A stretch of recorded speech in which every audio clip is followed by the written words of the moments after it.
So in the last video, I took a look at the science behind one of Mario's most iconic abilities, and today I'm going to do the exact same for Mario's most famous rival.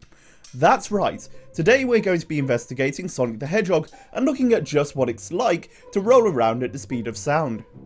Hello everybody and welcome back to the Science Of, where today we're back in the world of flying foxes, excavating echidna, and hurrying hedgehogs as we jump back into the science of Sonic the Hedgehog. But before we begin today's video, I'd just like to say that if you enjoy it, then make sure to leave a like, subscribe and click the bell to keep up to date on the Science Of, and see more of the real world science involved in your favourite games, shows and more. Now of course, we've already looked at the Sonic series on the channel, and in the last video we did on the series, we were looking at the biological accuracies behind all of Sonic's wide roster of characters and seeing how nature inspired many of their abilities. Today, we're looking more into the fantastical aspects of the series, looking at Sonic specifically and his abilities to see how fast he can go, what that speed would do to him, and if he goes fast enough to travel through the many loops and corkscrews of the world's many varied zones.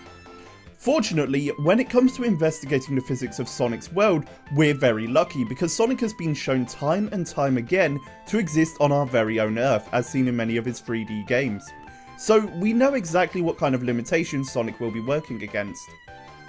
The first thing we need to know before we can see how likely it is for Sonic to be able to do half the things he does in game is see how fast Sonic can move.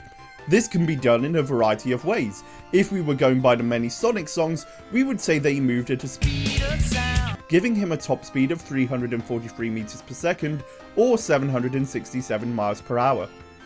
But rather than taking Crush 40's word for it, I'd rather analyse the Sonic games to see how fast he could be going. But then we have another problem, because Sonic's speed varies greatly over the different games, with the original Sonic games from the 1990s having him being way more limited than when he moved into the third dimension in 1996. Let's take a look at Sonic's first game as our baseline for his abilities. If Sonic can do it in his first game, we can be pretty sure that he'd be able to take on the other challenges, as he seems to get faster with each and every game. To figure out how fast Sonic is going, we can use the equation speed equals distance divided by time. In order to figure out the speed, we need to go by pixel measurements, but this requires us to know Sonic's height to convert the pixels into a standard unit of measurement, in this case meters. Seeing as we're looking at the original Sonic games, we'll take the height of classic Sonic, which is roughly 3 foot 3 inches or roughly 1 meter tall. From footage of Green Hill Zone, we can see that Sonic moves 666 pixels in 4 seconds, that's a rate of 166 pixels per second. Sonic's in-game height is 19 pixels, so we can just divide our 166 by 19 to get 8.7. Given that we know Sonic is 1 meter tall, we know that he moves at roughly a speed of 9 meters per second or roughly 20 miles per hour. That's almost as fast as Usain Bolt, who at his best managed to run 23 miles per hour at the 2008 Olympic Games. This is pretty underwhelming, and with these speeds it would be tricky for Sonic to do a lot of the stuff he does in his retro outings. So let's take a look at Sonic's 3D library and find his fastest speed to see which in-game feats he could feasibly achieve. There are two Sonic games that most people would agree are Sonic's fastest outings, Sonic Unleashed and Sonic Generations. By far, the easiest way to do this is with Sonic Generations, specifically the modern Sonic version of City Escape. If you know anything about this classic stage, you should remember that it ends with a Guardian's unit of Nations truck attempting to run Sonic down as he attempts to evade capture by government forces. Central City, the area where City Escape takes place, is based off of certain parts of San Francisco, as seen by its many steep hill streets. If the markings on the roads are standard, then these markings are likely to be around 10 feet long, including the distance between the lines. Over the course of 1 second, Sonic is able to pass by 34 of these lines. This is equal to about 340 feet in length. This means that he's able to travel 103 meters per second or 230 miles per hour. This is significantly slower than the speed of sound, but it's still really impressive for a hedgehog. It's as fast as the fastest animal in the world, the peregrine falcon, and faster than the average train, helicopter and Lamborghini Gallardo. This Sonic definitely deserves his title as the fastest animal in the world. But of course, let's not forget Sonic's on-screen interpretation, especially given that the sequel isn't too far away as of recording this video. In the movie, we're seeing a much younger version of Sonic than we'd see in games, so I'm expecting this version of Sonic to be significantly slower than 3D Sonic, but faster than 2D Sonic from the classic Genesis games. Once again, we can use a real-world landmark to figure out Sonic's speed, but this time rather than road markings, it's utility poles. During a scene early on in the movie, we see Sonic running in a rural area passing by many of these utility poles, and in rural areas these poles are generally 300 feet apart. During 1 second, Sonic travels between the distance of one set of poles. This means that he can run at around 300 feet per second. This is equal to 91 meters per second, or around 204 miles per hour. This isn't the fastest he can go, but it gives us a good idea of how fast Sonic can be when he's not sprinting, which is what I think he's doing whenever we see Sonic go into a blue blur. Okay, so now that we have a range of speeds for Sonic, we can now see if Sonic's speed is sufficient to allow Sonic to do all the platform hopping, water running, looping gameplay that we see throughout both the retro and modern titles. Well, let's start by looking at Sonic's ability to run through naturally occurring loops that exist throughout the world for some reason. Now, of course, we covered something similar back in our first video covering the science of The Simpsons, where we looked at the science of The Simpsons movie. If you watch that video, you'll remember the equation for centripetal force. Force equals the mass of the object, in this case Sonic, multiplied by his velocity squared, divided by the radius of the circular path. Sonic's mass, according to a sci-fi article, is around 35 kilograms. Unfortunately, I have no idea where they got that weight, because it doesn't seem to appear in any of the games I've seen, not even the Mario Olympic series. But now we've got a mass and a velocity, all we need is a radius of the loop. For the original Sonic games, we can get this radius by using pixel measurements. In Green Hill Zone Act 3, we find a loop that measures 84 pixels in diameter. This means that the loop is only 4.42 meters in diameter, so let's see if classic Sonic is fast enough to make it around this loop. Sonic weighs 35 kilograms, can run at a speed of 9 meters per second, and only has to travel around a radius of 2.21 meters. Putting this into our equation gives us a centripetal force of 1282.8 newtons.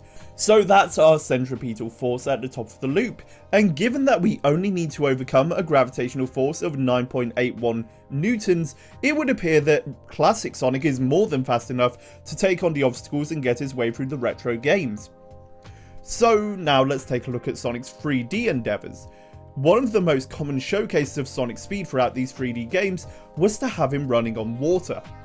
To avoid sinking in water, you would need to produce thrust equal to your weight. This means that what you need to do is push the water both down and backwards with each step to run on water. This speed equation takes 5 factors into account: the runner's mass, the size of their feet, the depth of their strides underwater, and the time it takes per step, and finally acceleration due to gravity. We can estimate Sonic's foot size at being around a UK size 11. This would be about 28 centimeters in length, meaning that he has a foot area of roughly 280 centimeters squared. We know that Sonic weighs 35 kilograms and acceleration due to gravity is the same as that on Earth, 9.81 meters per second, and to make this easy on ourselves, we'll say that his shoes only go 1/10 of a meter into the water. But for the time it takes to take one step, we'll base Sonic's value on the best human sprinters, who have a speed of roughly 0.2 to 0.26 seconds per step. But of course, modern Sonic is way faster than any human sprinter, so let's say step time is around 0.15 seconds. When we put this into the equation, we find that Sonic would need to run with a forward velocity of 20.3 meters per second, stamping his foot down at a speed of 24.4 meters per second. Whilst we can't measure the speed at which his foot would hit the water, we know that both modern Sonic and his silver screen counterpart would definitely be able to run on water with these factors considered. So, whilst this seems absolutely fine, we need to consider the impact that these speeds would have upon Sonic. He's not running at the speed of sound, but he's still going incredibly fast at over 200 miles per hour. Sonic would undoubtedly experience acceleration stress. These are physiological changes that occur in the body as a result of rapid increases in speed. Rapid accelerations are often felt more critically than gradual shifts. And when greater than 3G, you find that blood vessels in the eyes start to swell, and this can result in blindness or red vision called redout. 3G starts with accelerations of 65 miles per hour per second, which is well within the field of both movie and modern Sonic. Though, as before, it seems that retro Sonic is just too slow, but this time, maybe it's for the better. Transversal acceleration stress above 3G are generally going to be fine. However, when we get higher, up to 6G, we find that the body experiences increased pressure on parts of the body that support weight.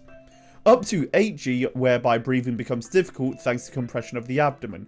Above that 12G, we find that the body will experience increased heart rates and blood pressure, as well as lower oxygen levels. 12G is experienced when accelerating up to 263 miles per hour, so this is just out of Sonic's reach. But even so, he'd definitely be dealing with some detrimental impacts from accelerating so quickly. So there we go.